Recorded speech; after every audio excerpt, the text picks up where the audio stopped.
Hello, happy Hanukkah. I'm just scrolling through all the faces. It's making me so happy to see all of you. Welcome to SVIVAH's night of candle lighting. This is the second night of Hanukkah, but the first night that we are going to light together. And we'll also have two more opportunities to light candles together this Hanukkah. So we hope that you'll come back. My name is Aliza Sperling. I'm the education director at SVIVAH. I'm so happy to be here with all of you. And as always, I'm thrilled to be with SVIVAH founder Ariella Mortkowitz and director of pastoral education Dahlia Davis and director of community and animals Jordan Rosensky. And I'm so excited that we have Sara Lynn Newberger here, who's going to be leading us in lighting candles. Before I hand it off to them, I just want to say that this has been a really, really tough few days. 48 hours or so? It feels like it's been much longer than that. And one of the comforts for me is that I get to see all your faces, that being together kind of lightens the load a little bit and lets us be together and join in the joy of Hanukkah. And really, Hanukkah, the mitzvah, the commandment of lighting the Chanukah, the candles, is really that just each family only has to light one candle no matter what. It could be day one, you light one candle. It could be day 8 and you light one candle. And it could be you have 15 people in your family and it's day 8 and you really just light one candle. But the rabbi said that a more beautiful way to do the mitzvah is that we should light a candle for each person who is in the home. And that is called the Mehadrin way of doing things. And when I was reflecting on that, in light of everything that's been going on, I was thinking about how wise the rabbis are, and the ritual is that yes, it's beautiful to have one candle, but when we come together and we have our candles come together, it just makes the world feel a little bit more bearable. And it gives us a little bit more strength to bring more light into the world. So I consider all of you to be the Hanukkah lights of my second night of Hanukkah, and I'm so happy to be here with you. And now I'm going to turn it over to Dahlia. Thank you so much, Aliza. It's so nice to have you here live with us. And it's so nice to see everybody and to be together. And as Aliza mentioned, it's been a difficult first day of Hanukkah. So we're going to start with a tefillah, with a prayer for all the people in Australia who are in need of healing. We're going to use a list of names that I discovered earlier today. I'm not sure if this is the full list, so we're going to keep in mind as I say this list, and you can say it along with me, anyone else who might need healing. And we're going to be thinking of people both who need physical healing and who need emotional healing.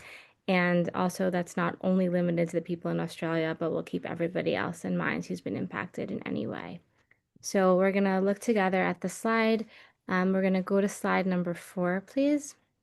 We'll get to the happy stuff in a little bit. But yeah, here we are. Okay, so you're welcome to recite this along with me. May the one who blessed our ancestors, patriarchs Abraham, Isaac, and Jacob, matriarchs Sarah, Rebecca, Rachel, and Leah, bless and heal those who are injured.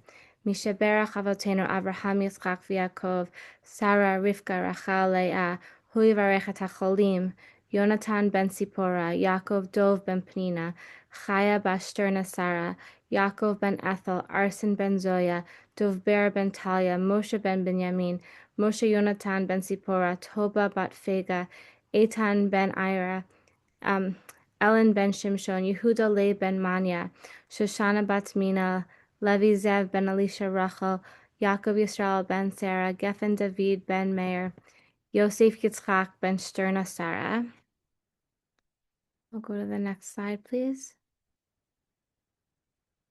בעבור שאנחנו מתפללים בעבורם בשכר זה הקדוש ברוך הוא ימלא רחמים עליהם, להחרימם ולרפאותם ולהחזיקם ולהחיותם, וישלח להם מהרה רפואה שלמה מן השמיים, refuat hanefesh, refuat haguf, hashtabak Allah, bezman kariv, v'nomar amen.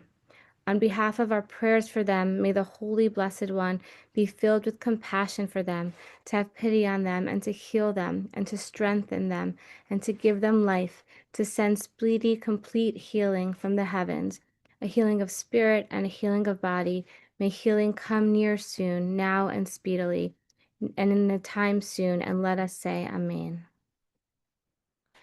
Okay, so we'll keep them in mind. And as we do so, we also want to keep in mind and in our hearts the last hostage still in Gaza, Ron Gavili, Ron Bentalik. And we hope that this will be the last day that his family will have to wait and suffer. Please may he come home soon and let all of the hostages, let this all be something from the past. Okay. So now with those kind of darker pieces of what's going on right now, we're going to shift and move towards the light, as Aliza said. And we're going to have the opportunity right now to both light candles with and learn from Sara Lynn Newberger. I'm so excited that Sara Lynn is here because I know her personally, and she is like me in a cold area in Minnesota. And she's anyone who lives in Minnesota that I've met, and I can say this because I'm a transplant, all Minnesotans are super hardy and really strong. And so it's really a pleasure to have you here, Sara Lynn. I met Sara Lynn because she is an adult educator within our community. She teaches beautiful Torah to people of all different ages and backgrounds. She makes Torah accessible and fun and loving and beautiful. And her full bio will be in the chat, but I want to just share one particular line to highlight for you, which is that throughout her life and work, the common thread has been exploring Jewish texts, customs, values, practices, and ideas. And Sara Lynn believes passionately that Judaism is living and changing, and in the importance of Jewish learning and practice and the positive impact that it can have on our lives. So Sara Lynn, thank you so much for teaching us tonight. Thank you so much. So I think we're going to start with lighting Hanukkah candles. So if we can put up the slides for that. If anybody's going to be a little seasick if I move my computer, just don't look for a minute.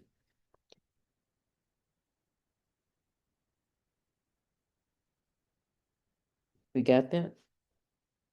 So this is the Chanukah that my father bought in Israel in 1947.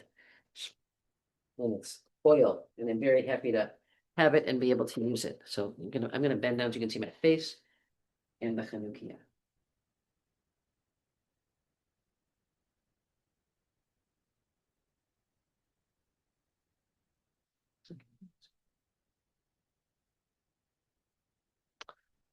Baruch atah Adonai Eloheinu melech haolam asher kitshanu b'mitzvotav v'tzivanu lahadlik ner shel Chanukah. Baruch atah Adonai Eloheinu melech haolam she'asa nisim lavoteinu bayamim hahem Bazman hazeh.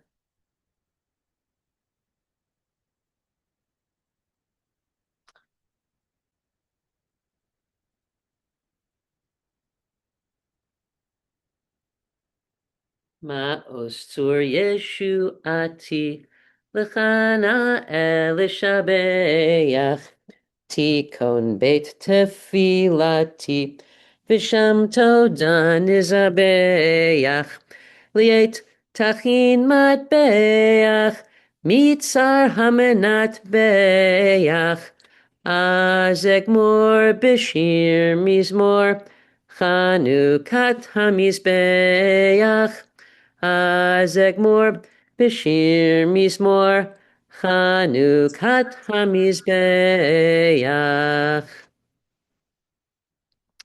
Hi everybody, welcome. Happy Hanukkah.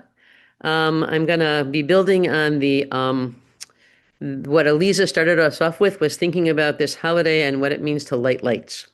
So I'm gonna share my screen, and this is the text to one of my favorite Hanukkah songs. It's one I learned when I was in third grade. I remember it clearly learning it, and it goes like this. For those of you who haven't heard it before, it's Banu choshech legaresh, biyadenu or va'esh, kol echad hu or katan, v'chulanu or etan, Surah choshech hal ashchor, Surah mipnei ha'or, Surah choshech hal ashchor, Surah mipnei ha'or. We have come to drive away darkness.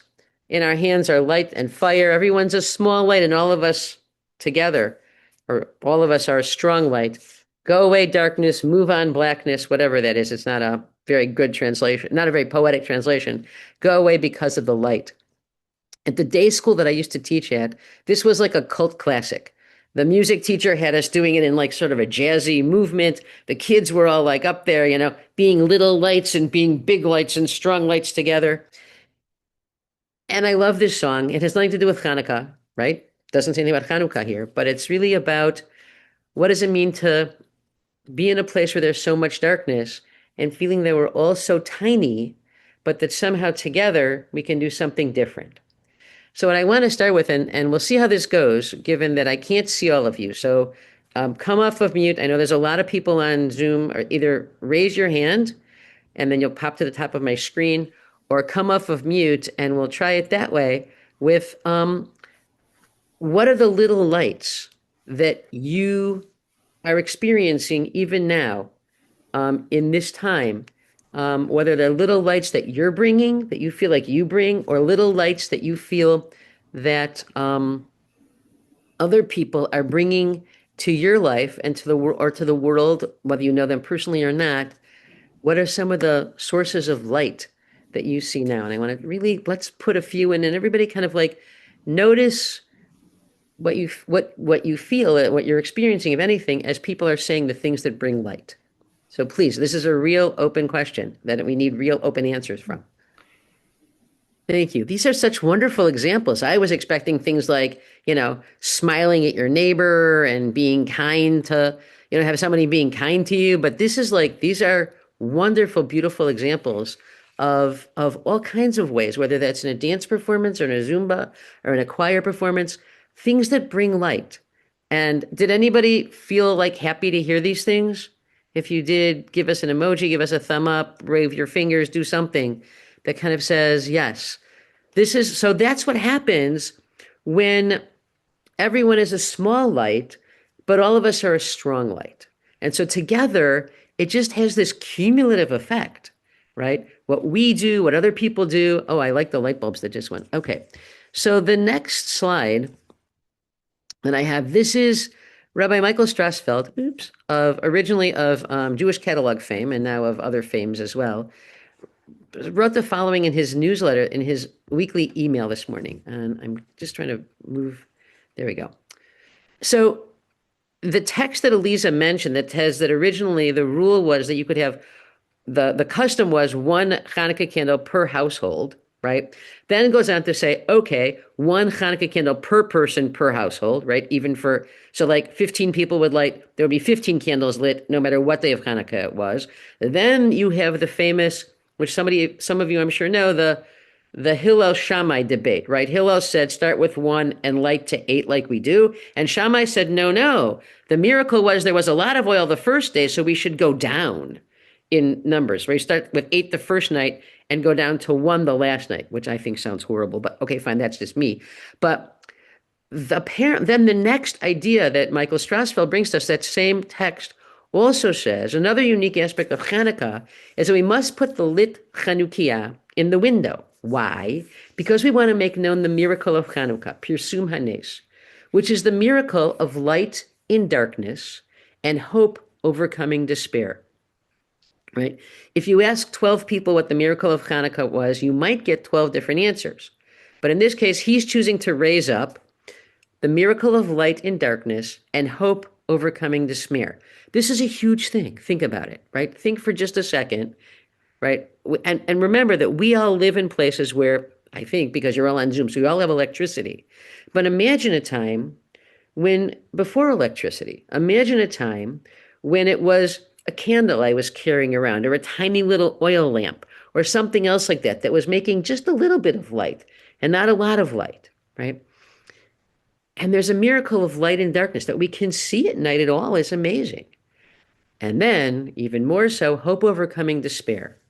We are to share the light with those passing by, right? Therefore, the time for candle lighting is when people are still walking around, right? It's preferable to light before, too late at night. And again, depending on where you live. Those of you who live in Manhattan, you can light a little later than me who lives in suburban, Mendota Heights over here in St. Paul, right? The commitment to enlightening moves beyond our family and even our friends to everyone. There's a piece here of spreading that light outward, right? And moving it on beyond one candle for the household, as many candles as we have people.